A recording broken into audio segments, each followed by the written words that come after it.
नमस्कार, आप देख रहे हैं जगत क्रांति टीवी और मैं हूं आपके साथ ज्योतिका। आइए रुक करते हैं खबर की ओर।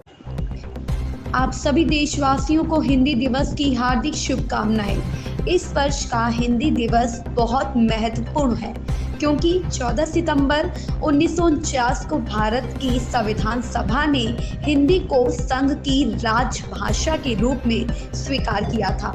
इसके 75 साल पूरे हो रहे हैं। एक प्रकार से हम इस वर्ष राजभाषा हीरक जयंती मनाने जा रहे हैं। 75 साल की यात्रा हिंदी के लिए और हमारे सभी राज्यों की अपनी अपनी भाषाओं के लिए बहुत महत्वपूर्ण रही है। मैं निश्चित रूप से कह सकता हूं कि हिंदी और किसी स्थानीय भाषा के बीच में कोई स्पर्धा नहीं है। हिंदी एक प्रकार से सभी स्थानीय भाषाओं की सखी है। प्रिय देशवासियों, आप सभी को हिंदी दिवस की हार्दिक शुभकामनाएं। इस वर्ष का हिंदी दिन हम सब के लिए बहुत महत्वपूर्ण है क्योंकि 14 सितंबर 1949 को भारत की संविधान सभा ने हिंदी को संघ की राजभाषा के रूप में स्वीकार किया था। इसका 75वां साल पूरा हो रहा है और एक प्रकार से हम इस वर्ष राजभाषा हीरक जयंती मनाने जा रहे हैं।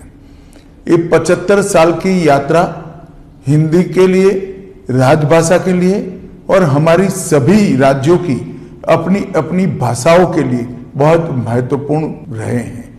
हिंदी ने कई उतार चढ़ाव देखे हैं, परंतु आज मैं इस मकाम पर खड़े रहकर निश्चित रूप से कह सकता हूं कि हिंदी और किसी स्थानीय भाषा के बीच में कोई स्पर्धा नहीं है।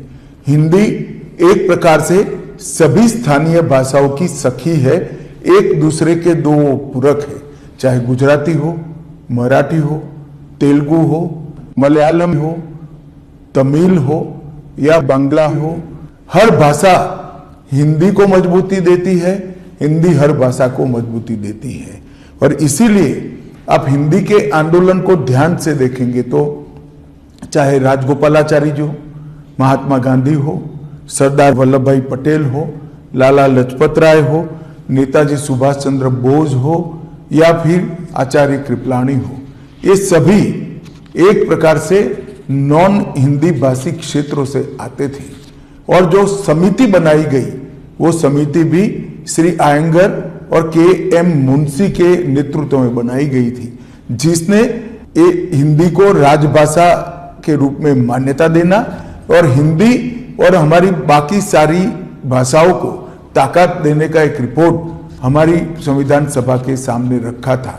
वो दोनों नेता नॉन हिंदी भाषी क्षेत्र से आते हैं और विगत 10 साल में मोदी जी के नेतृत्व में हिंदी को और स्थानीय भाषाओं को मजबूत करने के लिए ढेर सारा काम हुआ है। मोदी जी ने अनेक अंतर्राष्ट्रीय मंचों पर गौरवपूर्वक हिंदी में संबोधन देकर हिंदी के महत्व को न केवल देश, समूचे विश्व के सामने रखने का काम किया है और हमारे देश में हमारी भाषाओं के प्रति गौरव के भाव को बढ़ाया है। ये 10 साल में हमने कई सारी स्थानीय भाषाओं को मजबूती देने के लिए बहुत प्रयास किया है।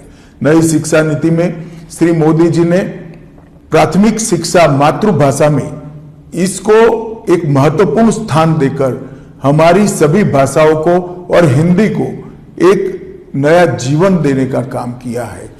इस खबर में बस इतना ही। बने रहिए जगत क्रांति टीवी के साथ।